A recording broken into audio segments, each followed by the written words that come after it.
శాంతి 28/4/2024 అవ్యక్త మురళి ఆధారంగా దాతాగా అయి అనంతమైన సేవను చేసే యోగాభ్యాసం చేద్దాం. నేను ఒక ఆత్మను. నేను హృదయపూర్వకంగా బాబా సమ్ముఖంలో ఉన్నాను. బాప్దాదా నా శిరస్సుపై తమ వరదాన్ని హస్తాన్ని పెట్టారు.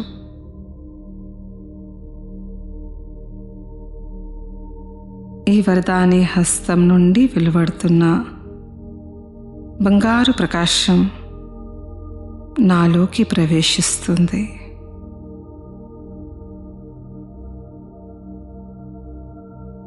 బాప్దాదా భాగ్య విధాత ఆత్మనైన నా యొక్క శ్రేష్ఠ భాగ్యాన్ని తయారు చేస్తున్నారు. సర్వ శక్తులను నింపుతున్నారు.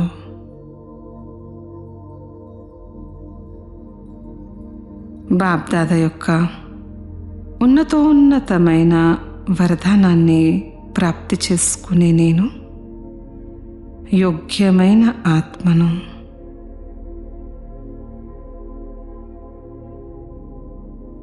నేను అత్యంత హర్షితంగా ఉన్నాను మరియు నన్ను చూసి బాబా కూడా హర్షిస్తున్నారు. ఈ హృదయం నుండి సత్యమైన సంతోషపు వైబ్రేషన్స్ మొత్తం ప్రపంచమంతా వ్యాపిస్తున్నాయి.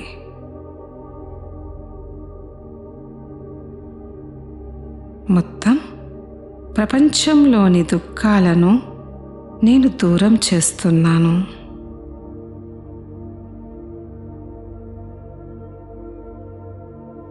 సర్వాత్మలకు తండ్రి అనుభవాన్ని చేయిస్తున్నాను.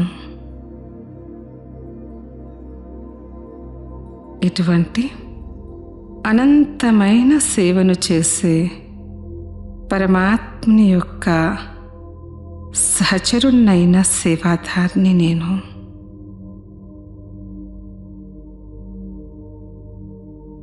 నా ప్రతి కర్మలో శృతి మరియు సేవ ఇమిడి ఉన్నాయి. నేను కర్మయోగిని.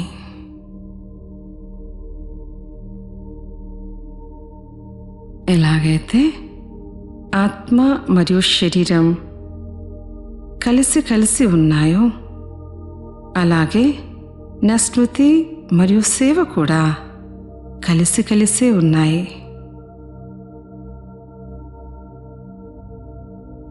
నాకు స్వతహాగానే స్వమానాలు స్మృతిలో ఉంటాయి. నా స్మృతి కూడా సహజంగా శక్తిశాలిగా అవుతూ ఉంది. నేను సంపూర్ణ స్వమానధారిని. బాబా సమానమైన దాతను. తీసుకునే వారిని కాను, ఇచ్చేటువంటి పూజ్య ఆత్మను నేను.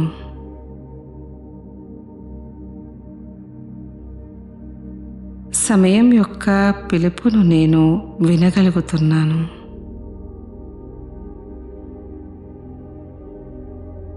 సమయం అనుసారంగా నా దాతాతనపు గుణము ప్రకటితమవుతూ ఉంది. నేను అనంతమైన వృత్తిని కలిగి ఉన్నాను.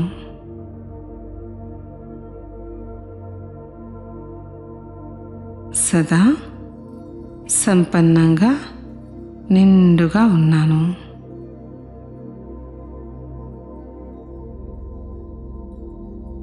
ఎవరు ఎలా ఉన్నా ఏమై ఉన్నా నేను ఇవ్వాల్సిందే. శుభభావన పెట్టాల్సిందే. ఎవరు ఇచ్చినా ఇవ్వకపోయినా కానీ నేను దాతాగా అవ్వాల్సిందే. నేను క్షమ యొక్క మాస్టర్ సాగరుణ్ణి.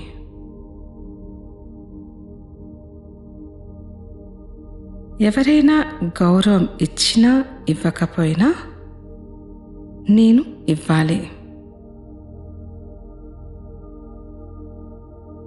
హద్దు సంస్కారాలకి వశమై పరవశమైన ఆత్మలకి కూడా నేను సహయోగాన్ని ఇవ్వాలి. నేను ఎవరి ప్రభావంలోకి రాను.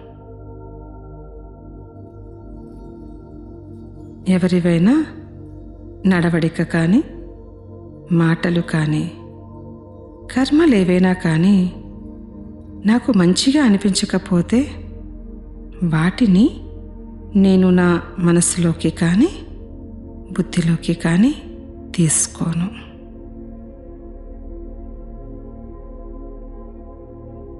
మనస్సులో ధారణ చెయ్యడం అంటే తీసుకోవడం.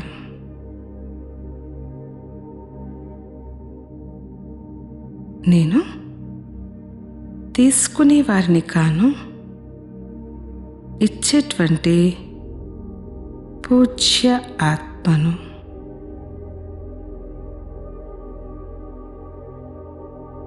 తీసుకునేందుకు బదులుగా శుభభావనను శుభకామనను ఇస్తాను. మనస్సును బుద్ధిని ఖాళీగా ఉంచుకుంటున్నాను. ఒక దృశ్యాన్ని ఎదురుగా తీసుకొస్తున్నాను.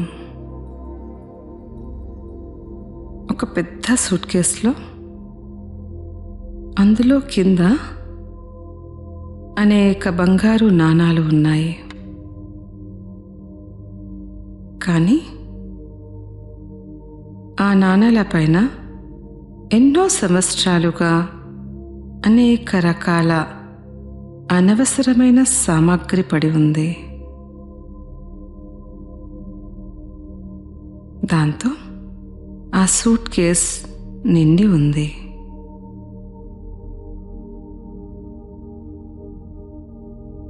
బంగారు నాణాలు ఉన్నప్పటికీ కూడా అవి అడుగున ఉన్న కారణంగా సమయానికి కార్యంలోకి తీసుకురావడానికి ఎంతో కష్టం అనిపిస్తుంది. ఇప్పుడు నేను కొద్ది సమయం తీసి మనసును కుదుటపరుచుకొని ఒక్కొక్కటిగా ఆ మొత్తం అనవసరమైన సామాగ్రి అంతటిని బయటకు తీస్తున్నాను.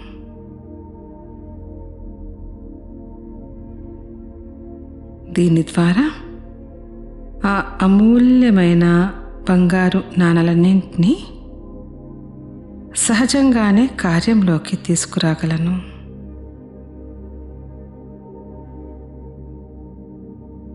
నేను నా మనస్సుని కుదుటపరుచుకొని మనస్సు మరియు బుద్ధిలో ఉన్న మొత్తం వ్యర్థ భావనలను మరియు సంస్కారాలను ఖాళీ చేస్తున్నాను.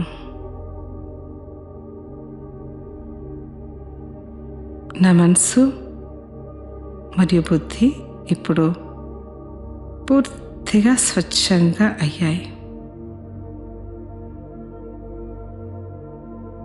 సత్యమైన మనసుతో నేను సదా తండ్రికి సహచరునిగా ఉన్నాను. సత్యమైన మనసున్న వారిపై తండ్రి సంతుష్టులవుతారు.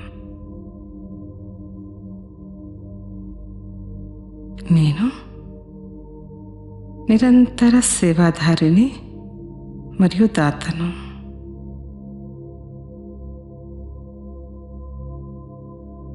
నాకు బాబా నుండి సర్వప్రాప్తులు అనుభవమవుతున్నాయి.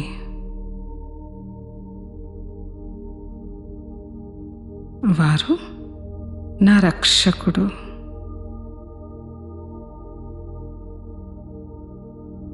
నేను ఎటువంటి కోరిక పెట్టుకునే అవసరమే లేదు.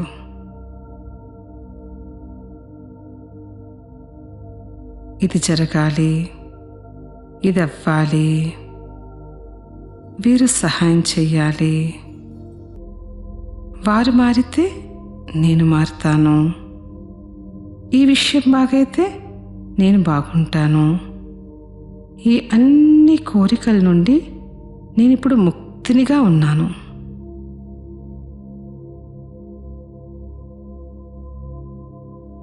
నాకు కోరికలంటే ఏమిటో తెలియవు. నాకు సూక్ష్మంగా కానీ స్థూలంగా కానీ తీసుకోవాలన్న కోరికే లేదు.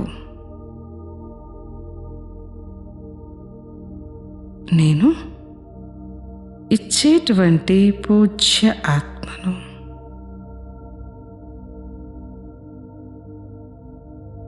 సర్వులకు ఇష్టదేవిని. నేను బాబాకు సదా సహచరుణ్ణి.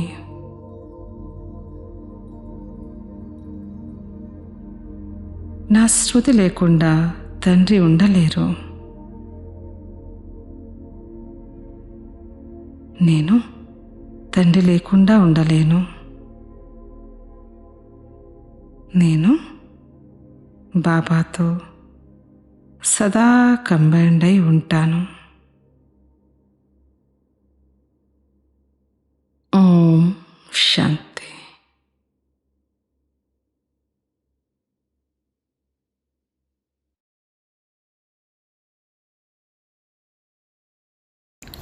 ఓం శాంతి. మధురమైన పిల్లలారా, ఈ దుఃఖధామానికి జీవించి ఉంటూ విడాకులు ఇవ్వాలంటే ఎందుకంటే మీరు సుఖధామానికి వెళ్ళాలి. ప్రశ్న: తండ్రి పిల్లలకిచ్చే ఒక చిన్న శ్రమ ఏది? బాబా అంటూ ఉన్నారు, పిల్లలు కామ మహాశత్రువు, దీనిపై విజయం ప్రాప్తి చేసుకోండు. ఇదే నేను మీకు ఇచ్చే చిన్న శ్రమ. మీరు సంపూర్ణ పవిత్రంగా అవ్వాలి. పతీతు నుండి పావనంగా అంటే పరుషువేదిగా అవ్వాలి. పారసంగా అయ్యేవారు రాయిగా అవ్వలేరు.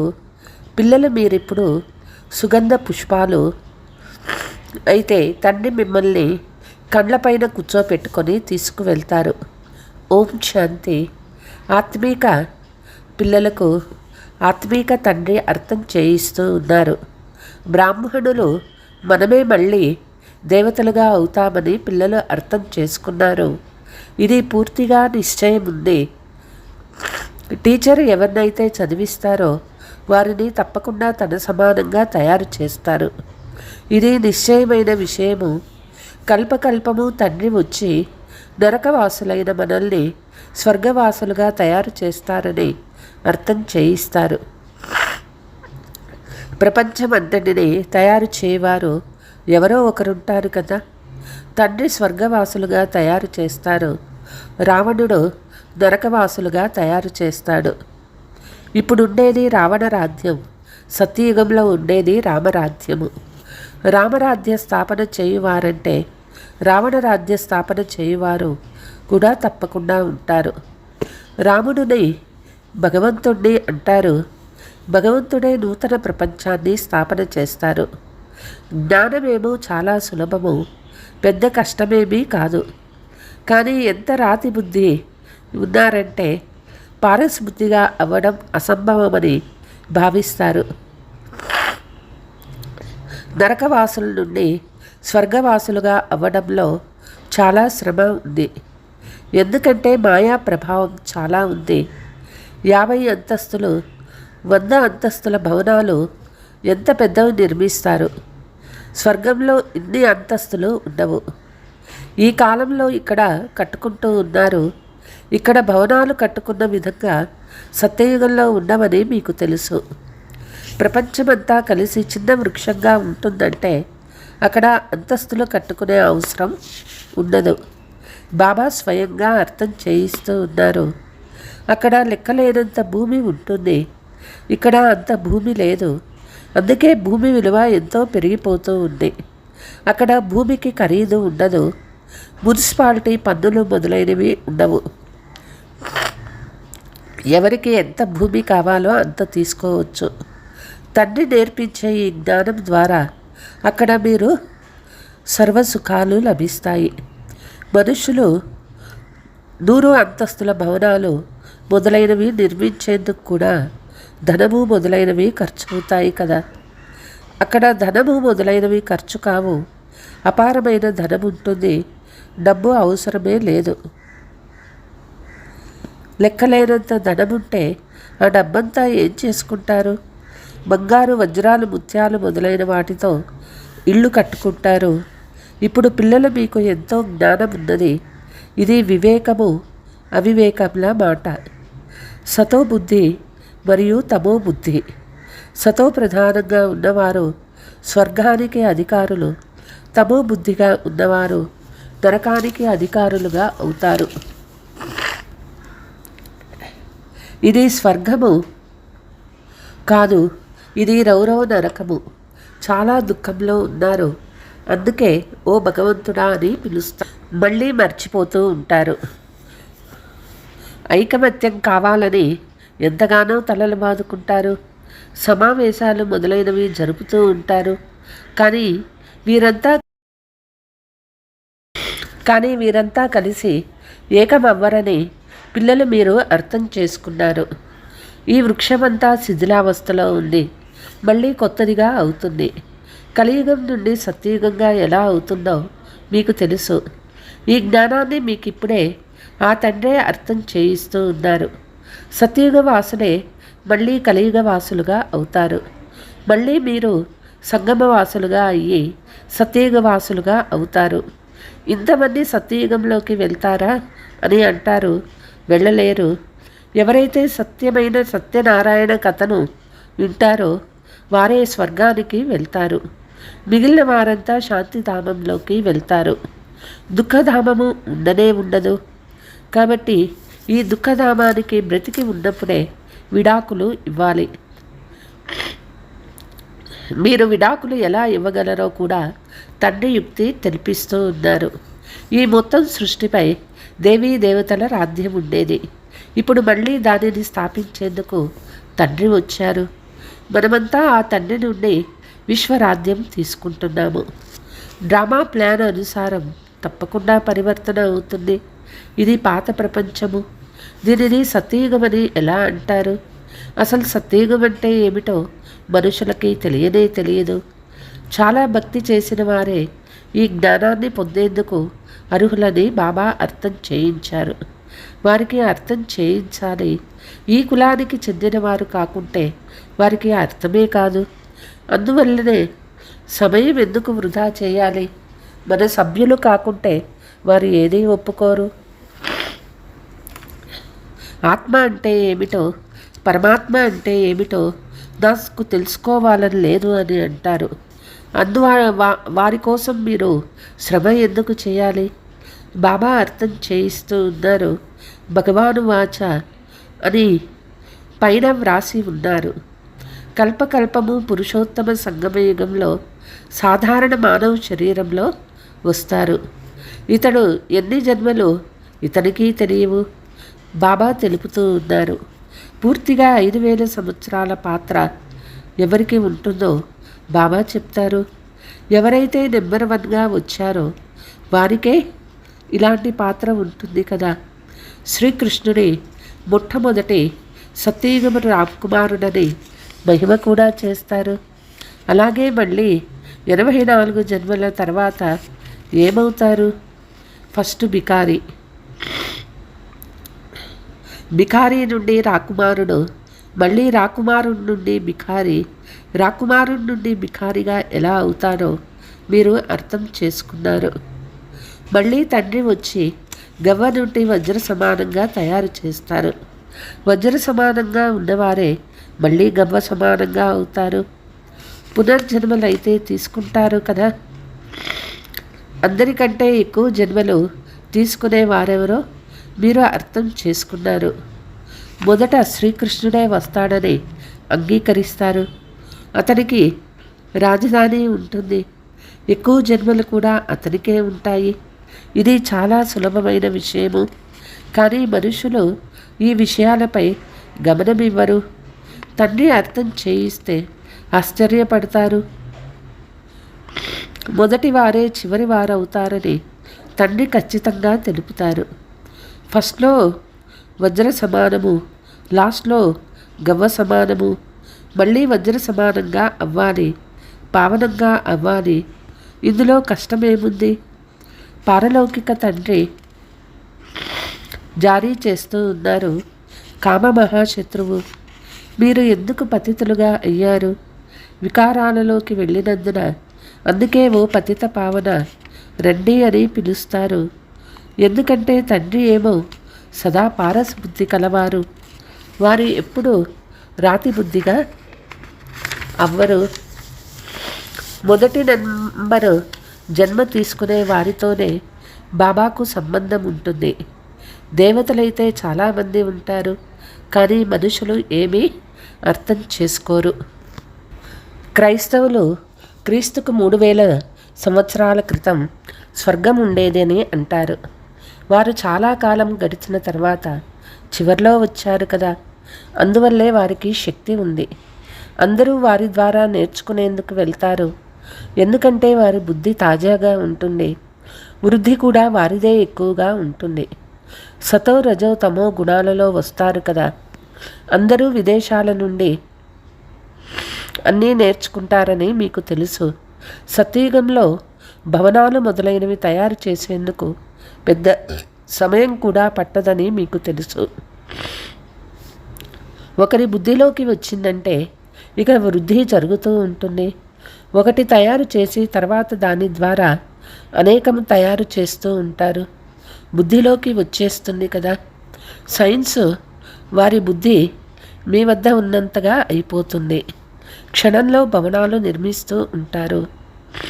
అక్కడ భవనాలు లేక మందిరాలు నిర్మించాలంటే 12 మాసాలు పడుతుంది. అక్కడ ఇంజనీర్లు మొదలైన వారు చాలా చురుకుగా ఉంటారు. అది అయిందే స్వర్ణిమ యుగము.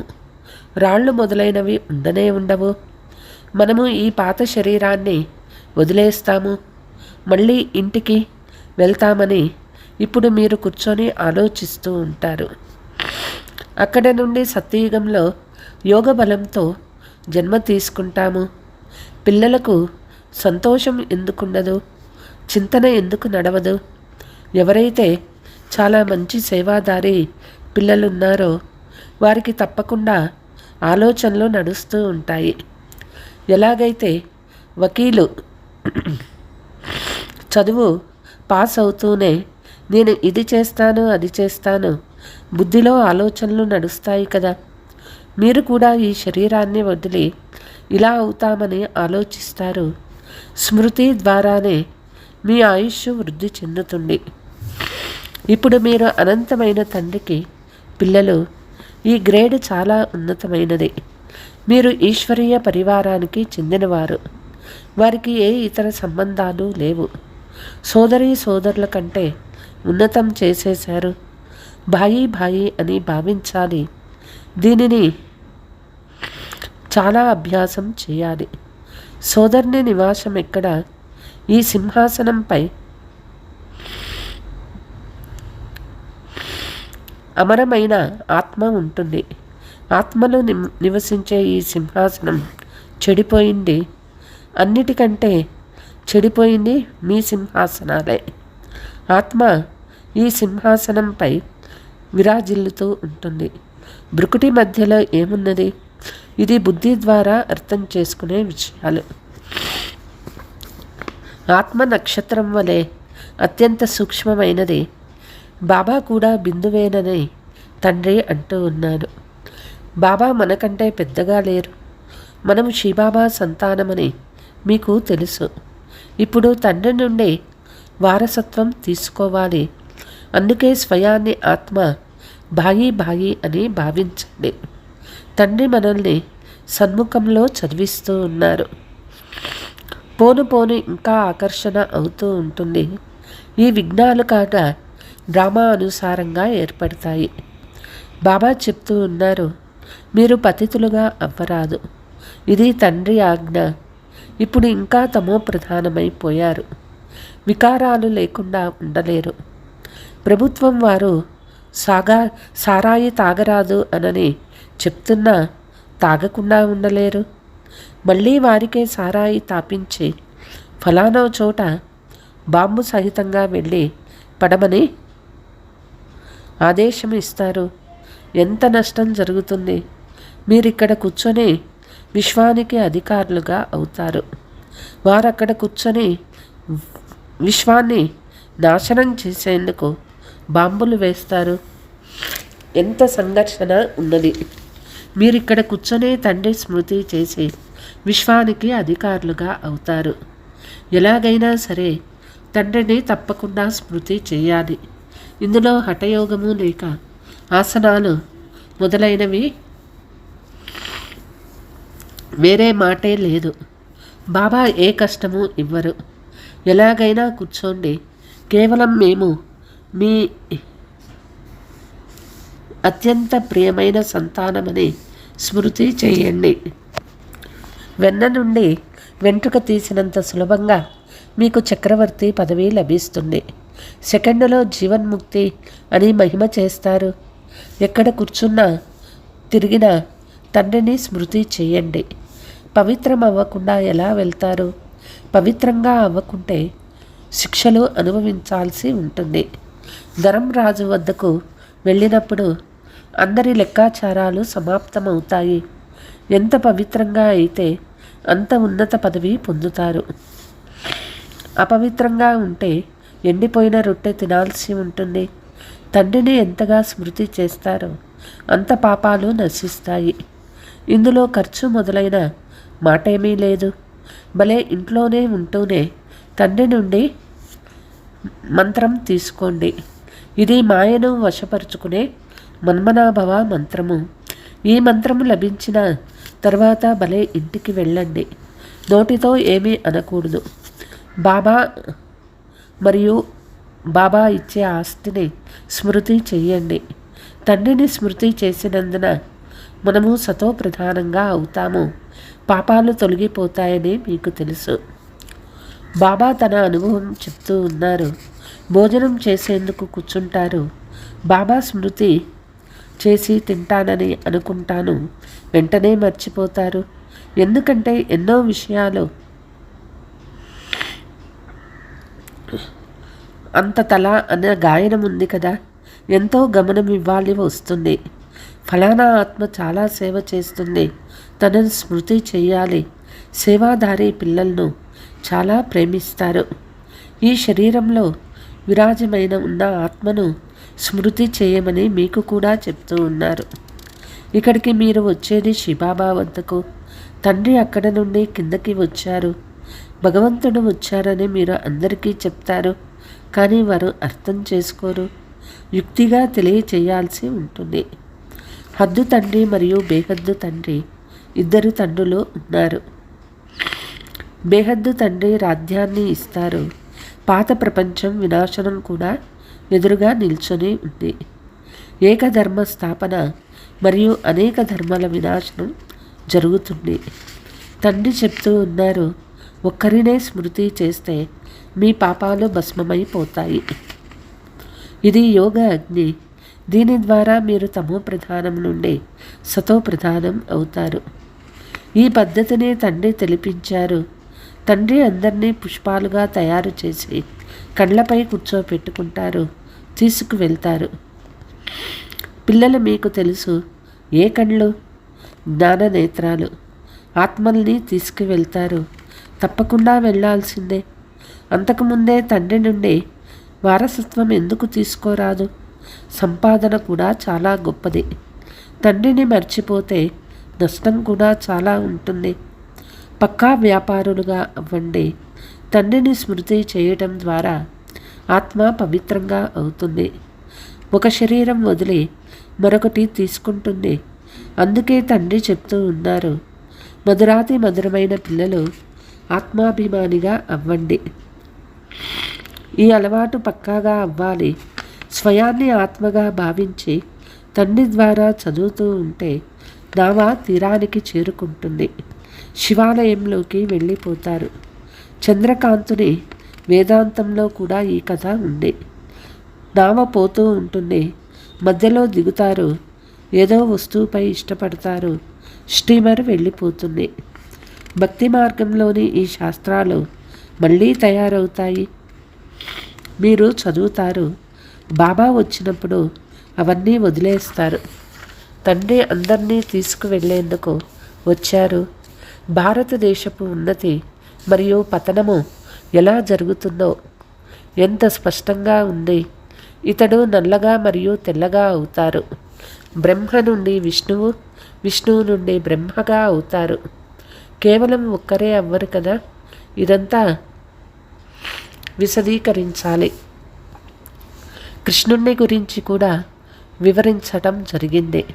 సుందరంగా ఉండేవారు నల్లగా అవుతారు. స్వర్గంలోకి వస్తారు కనుక నరకాన్ని కాలితో తన్నేస్తాడు. ఇది ఈ చిత్రంలో స్పష్టంగా ఉంది కదా. మీరు ఆద్యపు చిత్రాలను కూడా తయారు చేశారు కదా.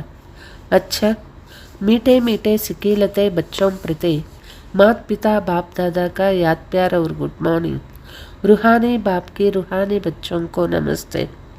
रूहानी बच्चों की रूहानी माँ पिता बाप दादा को याद प्यार गुड मॉर्निंग. నమస్తే నమస్తే. ధారణ: తండ్రి ఆర్డినెన్స్ పాలన చేసేందుకు ఆత్మలైన మనమంతా సోదరులము. బ్రుకుటి మధ్యలో నివసిస్తాము. అనంతమైన తండ్రికి పిల్లలము. ఇది ఈశ్వరీయ పరివారము అనే స్మృతి ఉండాలి. దేహీయ అభిమానులుగా అయ్యేందుకు అలవాటు పడాలి. ధరంరాజు శిక్షల నుండి విడుదల పొందేందుకు లెక్కాచారమంతా సమాప్తి చేసుకోవాలి. మాయను వరుసపరుచుకునేందుకు లభించిన మంత్రాన్ని స్మృతిలో ఉంచుకొని సతో ప్రధానంగా అవ్వాలి.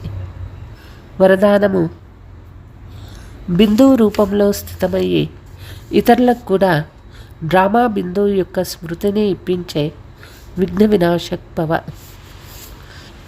ఏ పిల్లలైతే ఏ విషయంలోనూ క్వశ్చన్ మార్కు పెట్టరో, సదా బిందు రూపంలో స్థితమై ఉండే ప్రతి పనిలో ఇతరులకు కూడా డ్రామా యొక్క బిందువుని స్మృతి ఇప్పిస్తారు.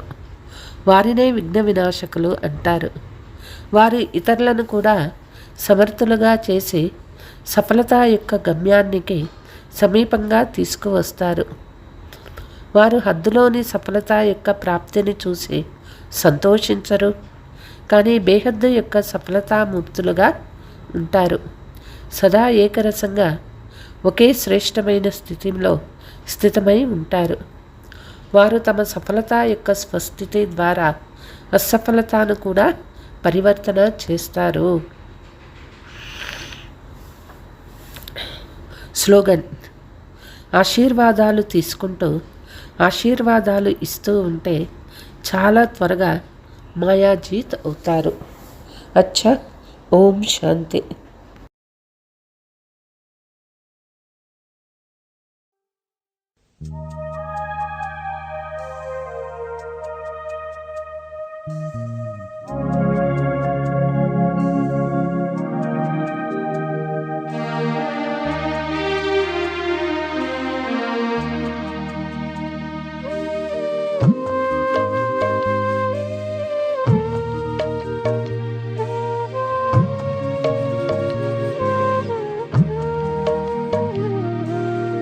ఎప్పుడైతే నీవు మెదిలావు మదిలో, నా జగమందు ప్రతిదీ మధురములే. గుండెల్లో నీవు కొలువైనావు,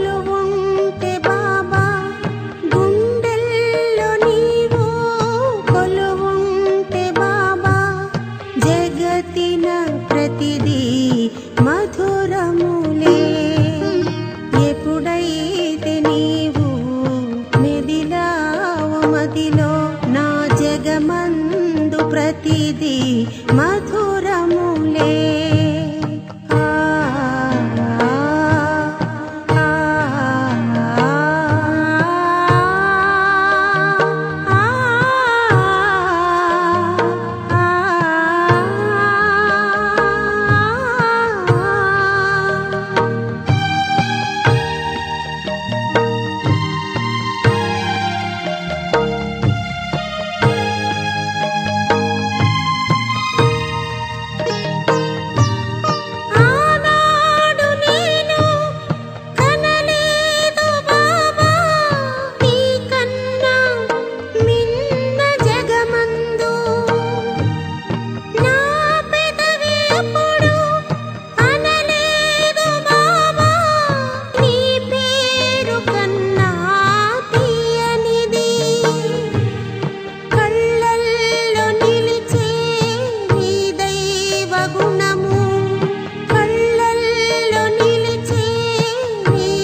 జగమంత కాదా మధురముగా ఎప్పుడైతే నీవు మెదిలావు మదిలో నా జగమందు ప్రతిదీ మధురములే.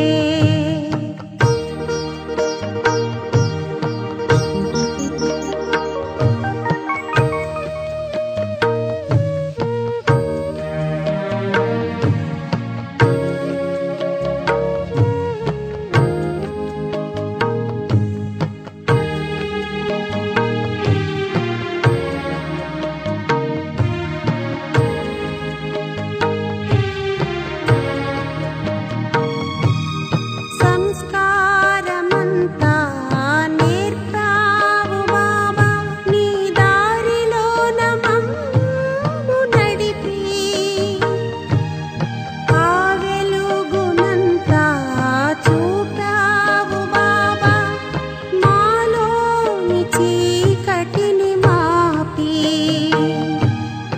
ఆకాశమంతా నీ ప్రేమలోన ఆకాశమంతా నీ ప్రేమలోన కడితావు మమ్ము మా బాబా ఎప్పుడైతే నీవు మెదిలావు మదిలో నా జగమందు ప్రతిదీ మధురములే.